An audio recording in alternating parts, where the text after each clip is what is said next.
Praise the lord. దేవునికి స్తోత్రము కలుగునుగాక. తిరిగి సాయంకాల వేళలో ప్రభు సన్నిధిలో ఈ రీతిగా ఆయన ఎదుట చేరుకొని ఆయనను స్తుతించటానికి ఇచ్చిన సమయాన్ని బట్టి కొన్ని నిమిషాలు మరి ప్రభుతో గడపటానికి గొప్ప సమయాన్ని దేవుడు మనకిచ్చాడు. ఇటు సమయానికై దేవాది దేవునికి కృతజ్ఞతలు తెలియజేస్తున్నాను. ప్రార్థన చేసుకుందాం. తరలు వంచుకొని. ప్రేమ నమ్మకము గల ప్రియ పరలోకపు తండ్రి, మరి యొక్క సాయంకాల వేళలో మీ యొక్క పాదాల చెంతకు మమ్మల్ని నడిపించి మా ద్వారా ప్రభా మీరు స్తుతులు అందుకుంటున్నారు. అనేకులకు ఇలాంటి తరుణము లేదు. సమయము సందర్భము దొరికిన వారందరూ కూడా నీ పాద సన్నిధిలో గడుపుతూ ఉన్నారు. అటువంటి వారిని ప్రత్యేకంగా జ్ఞాపకం చేసుకునండి. ఈ యొక్క ఉదయకాలం నుంచి మా యొక్క ప్రయాణములో, మా పనిపాటల్లో క్షేమాన్ని కలగచేసి ప్రతి గృహాలకు వారిని క్షేమంగా చేర్చినందుకు స్తోత్రాలు. అదేవిధంగా బేతేలు క్రీస్తు సంఘ ఫేస్బుక్ లైవ్ ద్వారా అయా యొక్క కోడికను జరుపుచుండగా అనేకులు కూడా మాతో పాటు లైవ్లో పాలు పంపులు పొందుతున్న ప్రతి బిడ్డను దీవించండి. కూడి వచ్చిన బిడ్డలను జ్ఞాపకం చేసుకునండి. ఏకాగ్రతను దయచేయండి. వినగల చెవులు, గ్రహించగల మనస్సు, స్తుతించగల పెదవులు అనుగ్రహించమని ప్రార్థిస్తున్నాం. మాట్లాడేది నేను కాదు, నాలో నీ ఆత్మ నుంచి మాకు కావలసిన వాక్యాన్ని అందింప చేయగలరని ప్రభా, మరి పాట ద్వారా మీరే ఘనత, మహిమ, ప్రభావాలు పొందుకోగలరు. యేసు నామం అడిగి పెడుకుంటున్నాను తండ్రి, ఆమేన్. మంచిది. ఒక పాటను మనం పాడుకుందాం.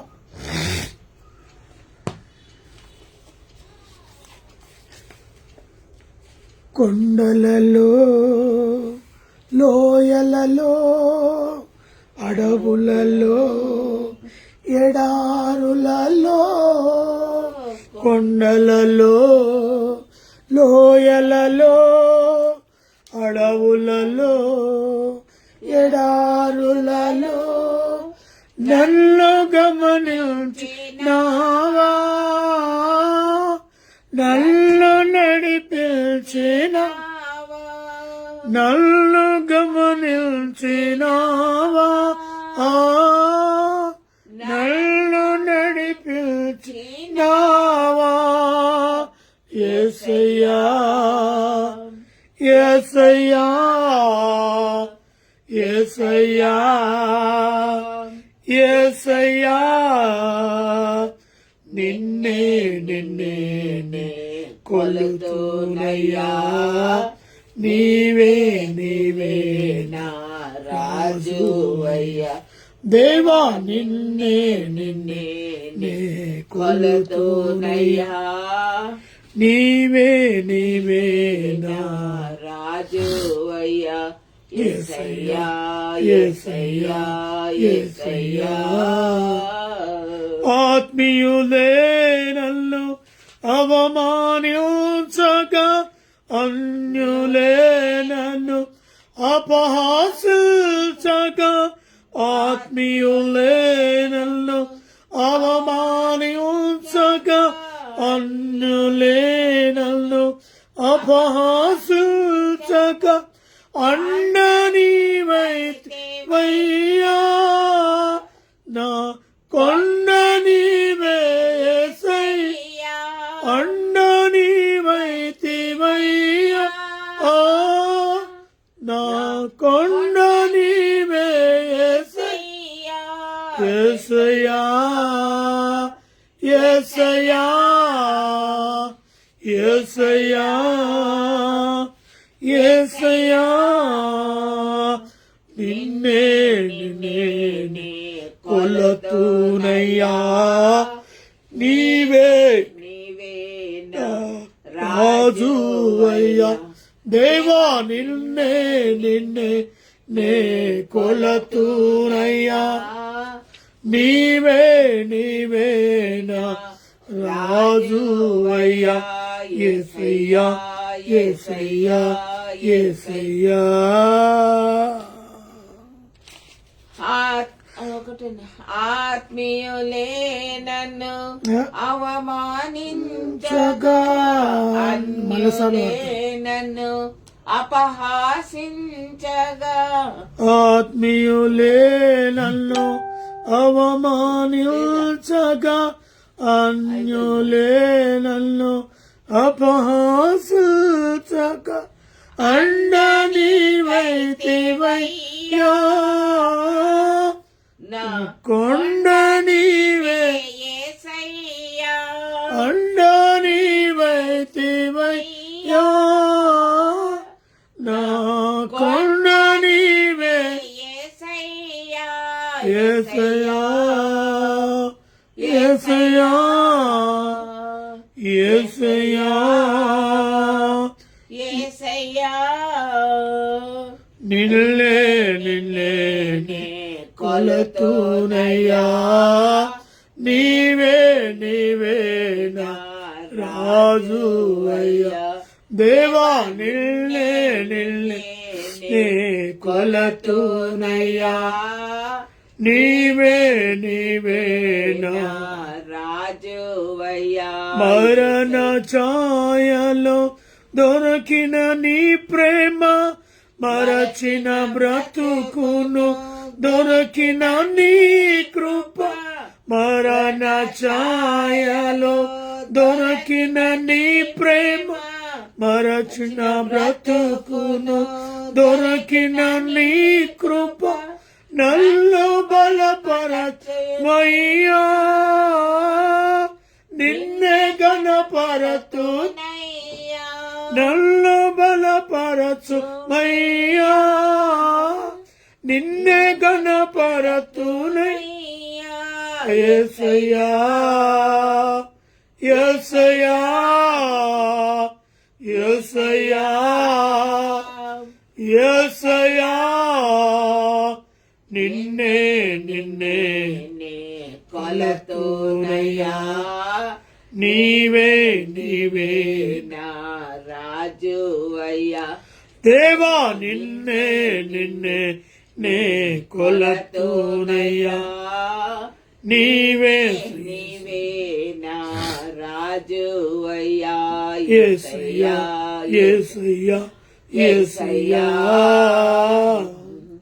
వాంఛన వాంతన ఒరిగిన భారాన పొసగక విసిగిన విసిరే కెరటాన వంచన వంతెన ఒరిగిన భారాన పొసగక విసిగిన విసిరే కెరటాన కలల కొడ చేర్చి నావా నీ వలలో నన్ను మోసిన కలల కొడ చేర్చి నావా నీ వలలో నన్ను మోసి నావా యేసయ్యా యేసయ్యా యేసయ్యా యేసయ్యా నిన్నే నిన్నే నే కొలతూనయ్యా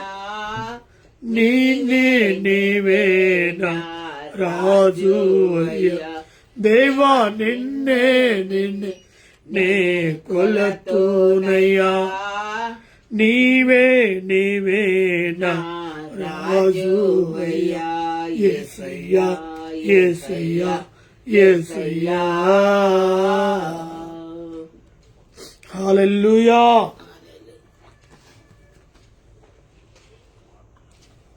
దేవునికి స్తోత్రము కలుగునుగాక.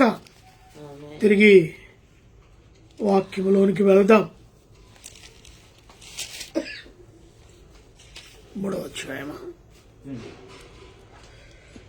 యాకోబు రాసిన పత్రిక 3వ అధ్యాయము మనం కొన్ని వచనాలు లేదా చదువుతూ నేటి దిన భాగం వాక్యముగా ఈ యొక్క వాక్యమును మనము ధ్యానిస్తాం. మరి యాకోబు గ్రంథం 3వ అధ్యాయం. నా సహోదరులారా, బోధకులమైన మనము మరి కఠినమైన తీర్పు పొందుదామని తెలుసుకొని మీలో అనేకులు బోధకులు కాకూడుడి అంటే ఇక్కడ సహోదరులు చాలా మంది పరిచయారకులుగా ఉంటున్నారు. పరిచయం చేయటానికి మంచిది. మరిన్ని కఠినమైన తీర్పు పొందుతామనే విషయాన్ని మర్చిపోతాం. కొంతమంది ఏ పని లేక దేవుని సేవలో వస్తారు, వ్యాపారంగా సేవ చేస్తూ ఉన్నారు, వ్యాపారముగా సంపదన సంపాదిస్తున్నారు. కొంతమంది నూనెలు, కొంతమంది ఖర్చీపులు, కొంతమంది రకరకాలుగా ఒక వ్యాపారంగా సేవలో, దేవుని సేవలో మేమున్నాము అని వ్యాపారముగా చేసే సేవకుడు ఉంటుంది. కొంతమంది సేవకులు యథార్థమైన సేవ చేస్తారు, దేనికి ఆశపడరు, దేని గురించి ఆశపడరు. దేవుడు మమ్మల్ని నిలబెట్టాడు, దేవుడు మాకు ఈ యొక్క పరిచర్య బాధ్యతను ఇచ్చాడు, మమ్మల్ని రక్షించుకొని మరి అనేకులకు కూడా ఈ రక్షణ సువార్తను ప్రకటించాలని ప్రభు ఆత్మతో నింపబడిన వారు ఉంటారు. వారు దేనికి ఆశపడరు. అవసరం అనుకుంటే దేవుడు వారికి కలిగించిన డబ్బును కూడా పరిచర్యలో ఖర్చు పెడుతూ సేవ చేయటంలో ముఖ్యంగా వెళ్తూ ఉంటారు. ఇలాగా కొంతమంది సేవకులను మనం చూస్తాం. సంపాదించరు, వాళ్ళు ఏమాత్రం ద్రవ్యాన్ని వడ్డీకి ఇవ్వరు, వడ్డీకి తీసుకోరు. వారు కలిగి ఉన్న దాంట్లో యథార్థమైన సేవను వారు చేస్తారు, దానికి తగ్గ ప్రతిఫలము వారు పొందుకుంటారు. కానీ కొంతమంది వ్యాపారముగా అదే పని కట్టుకొని మరి వ్యాపారం చేస్తున్నారు, కోట్లకు ఎదిగిపోయారు, కోట్లకు. మరి నా సహోదరులారా, బోధకులమైన మనము మరి కఠినమైన తీర్పు పొందుతామని తెలుసుకొని మీలో అనేకులు బోధకులు కాకుండా ఉండు. ఒకవేళ కఠినమైన తీర్పు ఉన్నదని తెలుసు, బోధకులకు మరీ హెచ్చరికతో చెప్తున్నారు, అయినా ఎవరికి భయపడట్లేదు, దేవునికి భయపడట్లేదు. దేవుడు మమ్మల్ని లెక్కలోకి తీసుకుంటాడు, ఇవన్నీ లెక్కలో మేము చెప్పాలి, ఆ భయం అనేది వాళ్ళు లేదు. ఏమైనా లోకంలో సంపాదించాలి ఏదో రీతిగా. నా ప్రియ సహోదరి సహోదరుడా, దేవుని యొక్క స్వార్థ వ్యాపారము కాదు. దేవుడు నిన్ను ఎలా రక్షించుకున్నాడో ఆ రక్షణ స్వార్థను అందింపచేయాలి తప్ప. అవును, పంపిస్తారు, సేవ పని నిమిత్తం పంపించే వాళ్ళు ఉన్నారు. కానీ అదే పనిగా వ్యాపారము చేస్తున్నారు. నూనెలు అమ్ముకుంటూ, ఖర్చుపులు అమ్ముకుంటూ, బుక్కులు అమ్ముకుంటూ. పరిశుద్ధ గ్రంథం ఉన్నది కదా, పరిశుద్ధ గ్రంథములోని లేఖనాలను క్షుణ్ణంగా వారితో మాట్లాడండి. ప్రభు నీలో ఉండి ఆ వాక్యాన్ని పంచిపెడతాడు. అంతే తప్ప నీ సొంత ఆలోచనతో మరొక బుక్ను తయారు చేసి ఆ బుక్ను అమ్మటం ద్వారా దాంట్లో వచ్చే లాభం, ఈ వ్యాపారము కొంచెం బంద్ చేయండి. ఈ వ్యాపారాల ద్వారా స్వార్థ కాదు. దేవుడు లెక్కలోనికి తీసుకుంటాడు, కఠినమైన తీర్పులోని వెళుతావు. ఆ భయం నీలో ఉండనివ్వండి. యథార్థంగా చేయి, యథార్థంగా సేవ చేయి. 2వ వచనం, అనేక విషయములలో మనమందరము తప్పిపోచున్నాం. ఎవడైనను మాట యందు తప్పని ఎడల అటివాడు లోపము లేని వాడై తన సర్వ శరీరమును స్వాధీనపరచుకున్న శక్తి గల వాడగును. దేవునికి స్తోత్రం. సర్వ శరీరాలను స్వాధీనపరచుకున్న శక్తి గల వాడు అగుదురు, లోపము లేనివాడు. ఎవడైనను తప్పని ఎడల అటివాడు లోపము లేనివాడు అవుతాడు. హృదయం అంతా లోపాలే లోపట, పైకి మాత్రం భక్తిగా కనబడతాం. లోపం లేనివాడు యథార్థత కనబడుతుంది. కాబట్టి మరి జాగ్రత్తగా ఈ లోకంలో మనం ఉండాలి. 3వ వచనం, గుర్రములను మనకు లోబడుటకై నోటికి కళ్ళెము పెట్టి వాటి శరీరం అంతయు త్రిప్పుదుము గదా. ఓడలను కూడా చూడుడి, అవి ఎంత గొప్పవైనా పెను గాలి కొట్టబడినను ఓడ నడుపువాని ఉద్దేశము చొప్పున మిక్కిలి చిన్నదగు చుక్కాయి చేత త్రిప్పును. ఎంత పెద్ద నోవైనా స్టీరింగ్ చాలా చిన్నదే. సముద్రంలో పెద్ద ఓడ ఉన్నా కూడా నడుపువాని చేతిలో ఉండేది మాత్రం ఆ చిన్న చక్రమే. ఆ చిన్న చక్రం ద్వారా అంత పెద్ద ఓడను కంట్రోల్ చేస్తాడు.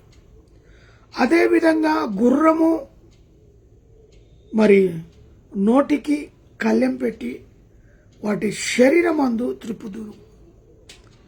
మరి కళ్ళెం పెట్టి రైట్ సైడ్ గుంజితే రైట్ సైడ్కి వెళ్తుంది, లెఫ్ట్ సైడ్కి గుంజితే లెఫ్ట్ సైడ్ వెళ్తుంది. గుర్రం కళ్ళెము ఆ మూతికి లాగినప్పుడు ఆ రెండు పట్టుకొని గుంజుతూ ఉంటే పరిగెత్తుంటుంది, రైట్ సైడ్ గుంజంగానే రైట్ సైడ్ వెళ్తుంది. అలాగా మన జీవితంలో కూడా ఎంత భారీ శరీరమైనా కూడా దేవుని యొక్క వాక్కు ద్వారానే మన జీవితాల ముందుకు నడపాలి. చిన్న ఆత్మీయ జీవితమే మనల్ని తీసుకొని వెళ్తుంది. మరి ఓడ ఎంత పెద్దదైనా దాన్ని నడిపే అంత పెద్ద చక్రం ఉండదు, చిన్న చక్రమే ఆ ఓడనంతా కూడా సంభాలిస్తుంది. అలాగే మనం కూడా యేసు క్రీస్తును మన హృదయంలో తీసుకుంటే ఆయన మనల్ని నడుపుతాడు. అలాగునా నేను నాలుక కూడా చాలా మరి అవయముల ఆయన బహుగా అదిరి పొడుము, ఎంత కొంచెము నిప్పు ఎంత విస్తారమైన అడవిని తగలబెట్టును. అగ్ని అంట నాలుక, నిప్పు చిన్నదైనా మరి అగిపులో చూస్తే ముందల భాగం మాత్రం కొంచెమే ఉంటుంది, రవ్వ అంతా కొంచెం ఇట్లా రగిలితే మిగతాదంతా కర్రనే, చిన్న కర్రలాగా అది అంటుకుంటుంది. ఆ నిప్పు అడవినే తగలబెట్టేస్తుందట. నిప్పు రవ్వ చిన్నది. అలాగా మన శరీరము కూడా నాలుక కూడా చిన్న అవయవమై ఉన్నది, బహుగా అదరి పడును. మరి నాలుక కూడా మన శరీరంలో ఒక చిన్న భాగమే, కానీ అవతలోని వ్యక్తి యొక్క మనస్తత్వము బుల్లెట్ కంటే వేగముగా ఈ నాలుక మాట్లాడుతుందట. ఆ భయంకరమైన చిన్న నాలుక అవతల వ్యక్తిని బాధ పెట్టే ఒక బుల్లెట్ లాంటి వేగముతో కూడిన మాటలు మాట్లాడుతుంది. మరి నాలుక అగ్నియే కదా. నాలుక మన అవయములోని ఉంచబడినది, పాప ప్రపంచమై సర్వ శరీరమునకు మాలిన్యము కలగచేయుచు జన చక్రమునకు చిచ్చు పెట్టును. ఎస్, ఈ నాలుక ద్వారానే కదా రక్త సంబంధాలు వేరైపోతారు. ఈ నాలుక ద్వారానే కదా అంటుకొని తిరిగిన స్నేహితులు దూరం అయిపోతారు. ఈ నాలుక ద్వారానే కదా అన్నదమ్ములు దూరం అయిపోతారు. ఈ నాలుక ద్వారానే కదా అన్న చెల్లెళ్ళు తల్లిదండ్రులు దూరం అయిపోతారు. ఈ నాలుక ద్వారానే కదా నా అనేవారిని అందరినీ కూడా ఏం చేసుకుంటావు, దూరం చేయాలి. ఇదంట మొత్తము లోకంలో ఒక్క రౌండ్ తిరిగేస్తుంది. మొత్తం అగ్నిది నాలుక. ఏంటంట అగ్ని తగలబెట్టేస్తుంది. ఇక్కడ చిచ్చులు తీసుకెళ్ళి అక్కడ చిచ్చులు తీసుకొచ్చి ఇక్కడ. ఈ నాలుక భయంకరమైన అవయములో ఉంచబడిన పాపపు పెద్ద పాపం అంటే ఈ నాలుక. మరి అలాంటి నాలుక శరీరమునకు మాలిన్యము కలగచేయను. ఒక చిన్న నాలుకనే కానీ శరీరం, ఆ నాలుక ద్వారా కొంతమంది కోపం వచ్చి శరీరాన్ని బాదుతారు, కొడతారు. ఊకుండమంటే నాలుక ఊరుకోదు. భయంకరమైన మాటలు. ఆ మాటల ద్వారా అవతల వ్యక్తి కోపం వచ్చి ఏం చేస్తాడు? శరీరాన్ని బాదుతాడు, కొడతాడు, కట్టి తీసుకుని కొడతాడు. లేదంటే కొంతమంది భయంకరమైన చాకులతో ఈ శరీరాన్ని గాయపరుస్తారు. ఎక్కడికి వెళ్ళిపోతుంది ఈ నాలుక ద్వారా అంటే చివరిగా అవతల వ్యక్తి వచ్చి ప్రాణం తీసేంతగా ఈ నాలుక పని ఉంటుంది. నువ్వు మాట్లాడకపోతే ఏం కాదు, నువ్వు మాట్లాడే మాట తీరు బట్టే అవతల వ్యక్తి వచ్చి నన్ను ఇంత పెద్ద మాట అన్నాడండి, నేను ఎలా తట్టుకోవాలి? అందరి ముందు అన్నాడండి, నా పరువు తీసేశాడండి, నేను ఎలా తట్టుకోవాలి అని ఆ శరీరానికి గాయపరచబడుతుంది చిన్న నాలుక ద్వారా. అందుకే దేవుడు ఇక్కడ నాలుక అగ్నియే, నాలుక మన అవయములో ఉంచబడిన పాపపు ప్రపంచమై శరీరమును నాకు మాలిన్యము కలగచేయును, మరి జన సాంద్రమునకు మిచ్చి పెట్టును. 7వ వచనం, అది నరకము చేత చిచ్చు పెట్టబడును. మరి చిచ్చు పెడుతుంది నాలుక. మంచోళ్ళకు మంచిగా ఉంటుంది, చెడ్డోళ్ళకు చెడ్డగా చేస్తుంది.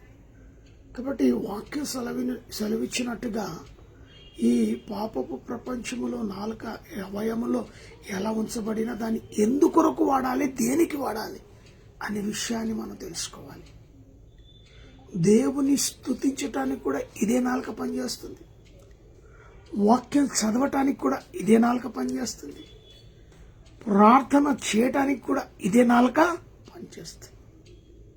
అటు బూతు మాటలు, ఇటు పాపపు ప్రపంచంలోనికి తీసుకొని వెళ్ళే మరి భయంకరమైన నాలుక అగ్ని ఏ విధంగా వాడుకుంటున్నావు అనేది చూసుకోవాలి. ఈ భయంకరమైన పాపపు నీ శరీరంలో అగ్ని లాంటి ఒక అవయాన్ని దేవుడు ఉంచాడంటే అది ఏ రీతిగా ఆ యొక్క నాలుకను వాడుకుంటున్నావు. వైపు చర్చ్కి వెళ్తున్నావు, పాటలు పాడుతున్నావు, సంగీతంతో కూడిన పాటలు.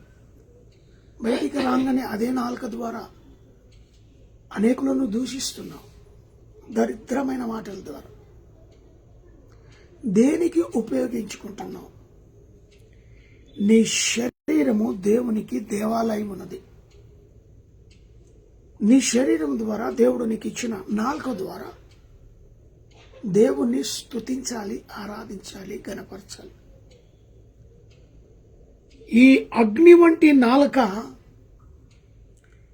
అనేకమైన గృహాలను చిచ్చు పెడతా ఉంది. భద్రం, జాగ్రత్త. నిన్ను నీవే పరీక్షించుకొని నీలో ఉన్న నాలుక దేనికి పని చేసుకుంటున్నావు, దేనికి కట్టుబడి పెట్టుకున్నావు అనేది నిన్ను నీవే గ్రహించుకో. నీకు అర్థమవుతుంది. మంచి విషయాన్ని బోధించు, మంచి మాట్లాడు, మంచిగా దేవుణ్ణి స్తుతించి ఆరాధించు, మంచిగా వాక్యం చదువు, ప్రార్థన చేయి. మంచి అనే దానికి నీ నోటిలో ఉన్న నాలుకను వాడుకో. అగ్ని లాంటి ఆ నాలుకను నిన్ను నువ్వు నీ శరీరముకు కావలసిన దానిగా మలచుకో. 7వ వచనం, మృగ పక్షస్వర జల చెరులలో ప్రతి జాతియు సాధు కాజాలను సాధు ఆయను గాని ఏ నరుడును నాలుకను సాధు చేయనేరడు. కాదు, ఖచ్చితంగా దేవుడు చెప్తున్నాడు సాధు చేయజాలడు అంటున్నాడు. కానీ మనం సాధు అయ్యేలాగా దాన్ని త్రిప్పుకోవాలి. మన శరీరంలోనే ఉంది కదా. కానీ దేవుడు అంటాడు సాధు చేయలేము. ఎస్, ఏ క్షణపాటైనా కోపం వస్తుంది మనకి. ఏ నిమిషంలో అయినా దాన్ని తప్పుగా మాట్లాడతాం, దాన్ని అటు ఇటు తిప్పుతూనే ఉంటాం. అయినా దాన్ని సాధు చేయడం కష్టమే. సాధు అయ్యను గాని ఏ నరుడు కూడా నాలుకను సాధు చేయనేరడు. అది మరణకరమైన విషయముతో నిండి మరణకరమైన విషయముతో నిండి ఉన్నది. అది నిరార్గళమైన దుష్టత్వమే దీనితో తండ్రి అయిన ప్రభువుకు స్తుతించుచు దీనితోనే దేవుని పోలికగా పుట్టిన మనుషులను శపింతుము. ఒక నోట నుండియే ఆశీర్వాదమును శాపవచనములు బయలు వెళ్ళును. ఒక నోటితోనే ఆశీర్వాదం వస్తుందంట, అదే నాలుకతో ఏమొస్తుందంట, శాపము కూడా వస్తుందట. మరి నా సహోదరులారా, ఇలాగూ ఉండకూడదు. నీటి బుడగలో ఒక జలమును తీయని నీరును ఊరునా, నా సహోదరులారా, అంజూరపు ఒలీవ పండ్లు ద్రాక్ష తీగను అంజూరపు పండ్లను కాయినా, ఏ పండ్లైతే అంజూరపు చెట్లు అంజూరపు పండ్లనే కాయను, ద్రాక్ష చెట్టు ద్రాక్ష పండ్లనే కాయను. ఇవి అవి వేరు వేరు కదా, అలా ఎలా పూస్తాయి, పూయాయి కదా అన్నట్టుగా చెప్తున్నాడు. మీలో జ్ఞాన వివేకములు గలవాడెవడు? వాడు జ్ఞానముతో కూడిన సాత్వికము గలవాడైన తన యోగ్య ప్రవర్తన వలన తన క్రియలను తన క్రియలు యోగ్య ప్రవర్తమైన తన క్రియలను కనపరచాలి. అది దేవుని ఆత్మీయ వలనే సాధ్యము అవుతుంది. జ్ఞానం వివేకము గలవాడెవడు? ఆ జ్ఞానము వివేకము లేనివాడుగా ఉన్నాం కాబట్టి వాడు జ్ఞానముతో కూడిన సాత్వికము గలవాడై తన యోగ్య ప్రవర్తన వలన తన క్రియలను కనపరచాల. అప్పుడు నీకు జ్ఞానమున్నది అని ఇతరులు భావిస్తారు. కాబట్టి నీవు మరి అవివేకులు కాకుండా జ్ఞానవంతుడుగా ఇతరుల ఎదుట కనబడాలి. అయితే మీ హృదయములో సహింపని గాని మత్సరమును వివాదమును ఉంచుకొని వారైతే అతిశయపడవద్దు. సత్యమునకు విరోధముగా అబద్ధం ఆడకూడదు. అయితే మీ హృదయములో సహించు మరి మత్సరమును నివాసమును ఉంచుకున్న వారైతే అతిశయపడవద్దు. కొంతమంది వారి టాలెంట్, వారి బలము, వారి బలగము, వారి యొక్క శరీరము, వారి యొక్క కండరాలు చూసి అతిశయపడుతూ ఉంటారు. బలవంతుని, ధనవంతుని వద్దు, అలాంటి అవసరం లేదు. అయితే ఇంకేమంటాడు, మత్సరపడకూడదు. అయితే సత్యమునకు విరోధముగా అబద్ధము ఆడవద్దు. ఎప్పుడైతే నీ హృదయంలో దేవుని ఆత్మచేత నువ్వు నింపబడతావో ప్రతి విషయంలో సత్యం వైపు నీ గురి ఉండాలి, కానీ అబద్ధం వైపు కాదు. నేటి దినాల్లో చిన్న అబద్ధాన్ని 100 అబద్ధాలుగా మారుస్తూ ఉంటారు. ఒక చిన్న సత్యం చెప్పేస్తే సరిపోయేదానికి 100 అబద్ధాలు ఆడాల్సి వస్తుంది. కాబట్టి అబద్ధం ఆడొద్దు, ఉన్నది ఉన్నట్టుగా తెలియపరచాలి. మరి ఈ జ్ఞానము పైనుండి దిగివచ్చున్నది కాక భూ సంబంధమైనదనియు ప్రకృతి సంబంధమైనదనియు దయ్యముల జ్ఞానము ఎట్టిదైనని ఉన్నది. కాబట్టి భూ సంబంధమైనది, ప్రకృతి సంబంధమైనది, దయ్యముల జ్ఞానము వంటిదై ఉన్నది. ఏలయనగా మత్సరమును నివాదములను ఎక్కడ ఉండునో, మత్సరములంట వివాదములు ఎక్కడ ఉండునో అక్కడ అల్లరియు ప్రతి నీచ కార్యములు ఉండును. నీచ కార్యములను అల్లరియు ఉంటుందండి.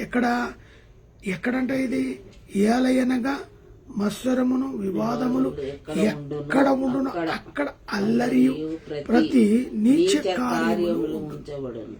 అల్లరితో కూడిన ఆటపాటలు కాదు ఇక్కడ. అల్లరితో ఉన్న స్థలములో నీచ కార్యాలు ఉంటాయంట.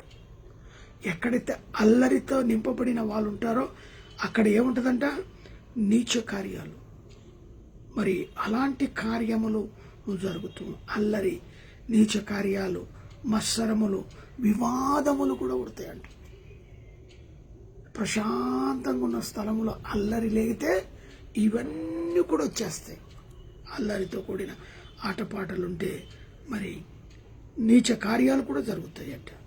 అయితే పైనుండి వచ్చు జ్ఞానము మొట్టమొదటి పవిత్రమైనది. పవిత్రమైనది, తర్వాత సమాధానకర్త అయి ఉన్నది, మృతమైనది, సులభముగా లోబడునది, కనికరముతో మంచి ఫలముతోనూ నిండినది, పక్షపాతమునై వేషధారణైనను లేనిదై ఉన్నది, నీతి ఫలము సమాధానము చేయవారికి సమాధానమే అందు. విత్తబడు.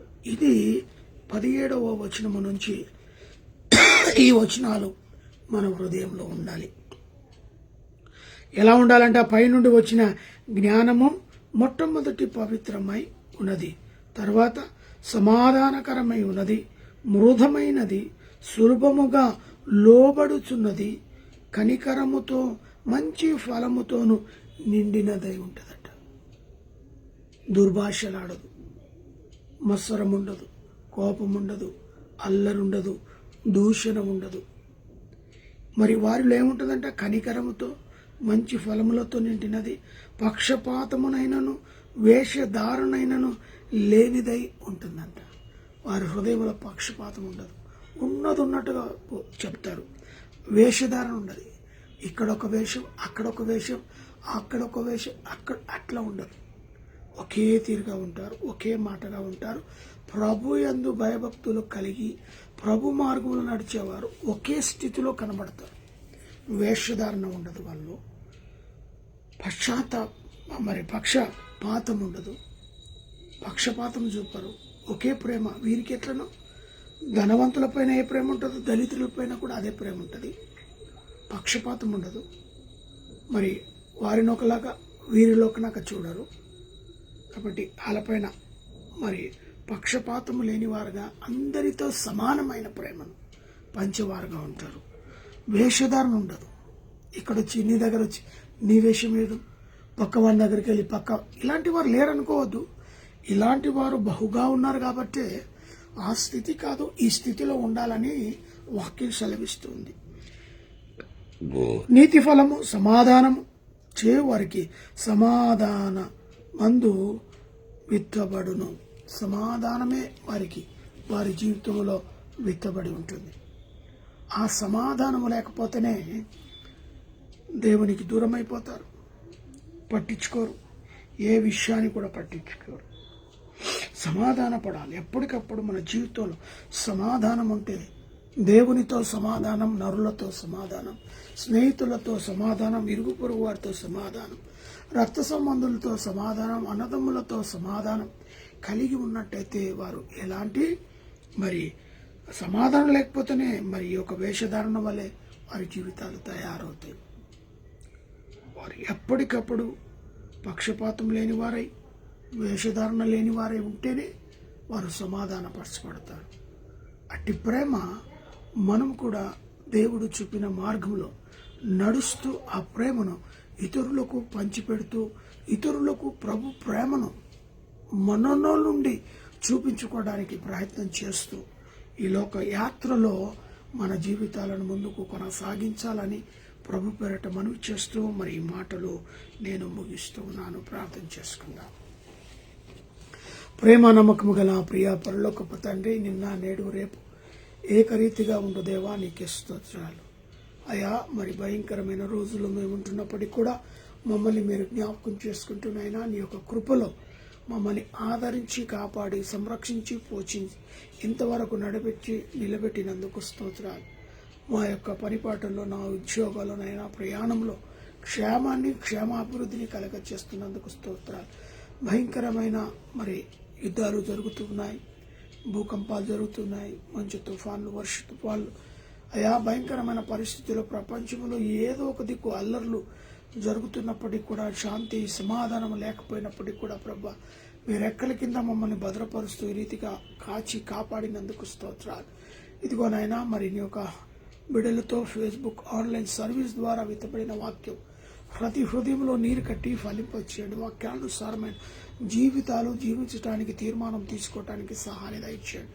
లోకంలోనైనా మరి నాలుకనే ఆ ప్రపంచంలో మరి భయంకరమైన అగ్ని అని నాలుకనునైనా సంబోధించారు. అంటే అగ్నిని మేము కంట్రోల్ ఉంచుకున్నటకు సహాయం దయచేయండి.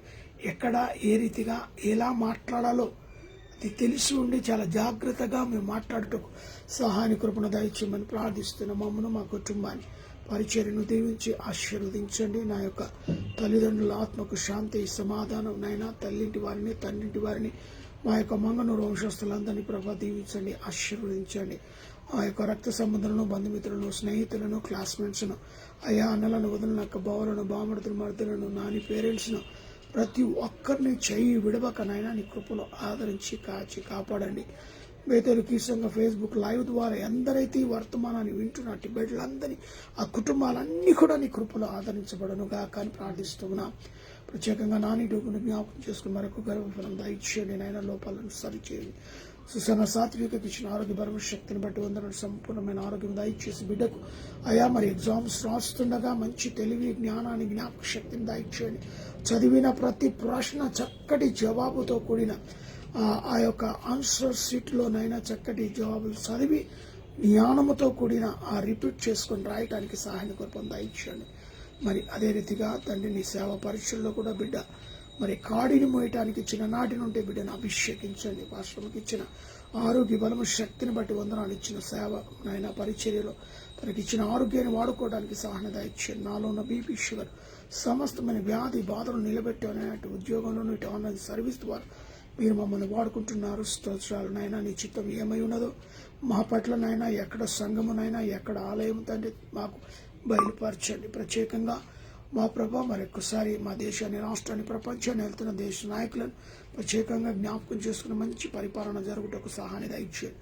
దేశ సరిహద్దులున్న పోలీసు వారిని మిలిటరీ వారిని తండ్రి మరి పారిశుద్ధ కార్మికులను ప్రెస్ వారిని డాక్టర్ నర్సులను ఆయనను పేషెంట్లను ప్రభా మరి కరోనా లాంటి జబ్బులతో ప్రతి ఒక్కరికి స్వస్థత విడుదల యేసు నామమున కలుగునుగా కానీ ప్రార్థిస్తున్నా. మా రైతు బిడ్డలను జ్ఞాపకం చేసుకోండి. పండించిన ప్రతి పంట చక్కటి గిట్టుబాటు వచ్చేలాగా సహాయం దయచేయండి. మా ఇరుగు పొరుగు వారిని దీవించండి. ఏకేటోళ్ళు నుంచి ఇస్తున్న ప్రతి కుటుంబాన్ని కుషేగూడలు ఇప్పుడు పనిచేస్తున్న తోటి ప్రతి ఒక్కరిని ప్రభాని కృపలో ఆదరించండి. పాలిచ్చు వారిని కరణైన వారిని జ్ఞాపకం చేసుకోండి. వివాహ దినములు జన్మదినాలు జరుపుతున్న బిడ్డ మెండారుగా దీవించండి. Heart problem, liver problem, kidney problem, మోకాళ్ళ నొప్పులు, తరికాల నొప్పులతో బీపీ షుగర్ లాంటి జబ్బులతో బాధపడుతున్న వారికి స్వస్థత విడుదల యేసు నామమున కలుగునుగా కానీ ప్రార్థిస్తున్నాను. పెదమామను చిన్నమామను ప్రభా ముట్టి స్వస్థపడితే సంపూర్ణ ఆరోగ్య బలము శక్తి దయచేయమని ప్రార్థిస్తున్నారు. అదే రీతిగా అన్న వదనను కూడా దీవించి వారికి కూడా నాయన మంచి ఆరోగ్య బలము శక్తిని అనుగ్రహించమని ప్రార్థిస్తూ భయంకరమైన ఈ రాత్రుల్లోనైనా సుఖమైన నిద్రను చురుకైన మేలుకను మాకు ప్రసాదించమని ప్రార్థిస్తున్నాయినా. మరి రేపు వివాహము జరగనంటున్న మరి నాయన రేచల్ తన యొక్క వివాహాన్ని నూతనంగా జతపడుతున్న బిడ్డలను మీరు ప్రత్యేకంగా జ్ఞాపకం చేసుకుని అటు వివాహ కార్యక్రమం అంతటిలో మీరు తోడుగా నీడగా ముందు మీరుండి ఆ యొక్క వివాహ కార్యక్రమాన్ని జరిగించి ఘనత మహిమ ప్రభావాలు పొందుకోగలరు. యేసు నామములో అడిగి పెడుకుంటున్నాను తండ్రి. మన తండ్రి అయిన దేవుని ప్రేమ, కుమారుడైన యేసు క్రీస్తు కృప, పరిశుద్ధాత్మిక అన్యోన్య సహవాసమైన సన్నిధి కూడిన మనకును సకల ప్రజలకును ఇప్పుడును ఎల్లప్పుడును సదాకాలము తోడై నీడై ఉండును గాక. Amen, amen, amen. Praise the lord, praise the lord. Hallelujah.